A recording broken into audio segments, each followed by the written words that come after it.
Yo'lda o'zingizga tegishli avtotransport vositasida harakatlanib ketyapsiz.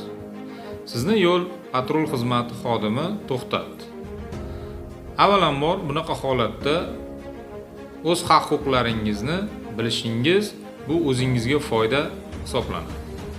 Ya'ni har bir holatda ham yo'l patrul xizmati xodimi asossiz to'xtatishga yoki asossiz sizni to'xtatib bezovta qilishga qonunda yo'l qo'yilmaydi.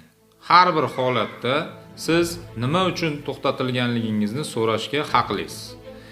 Dastlab uni bodi kamerasi bormi yo'qmi, shunga e'tibor berasiz va u ishlayotganidan xabardor bo'lasiz. Va kelgusidagi harakatlaringizni qonun doirasida amalga oshirasiz va nima sababdan to'xtatilganligingizni bilishingiz huquqingizni talab qilib olasiz. Kimga shunday maslahatlar va shu holatlar bo'yicha tushuntirishlar kerak bo'lsa, izohlarda yozib qoldiringlar.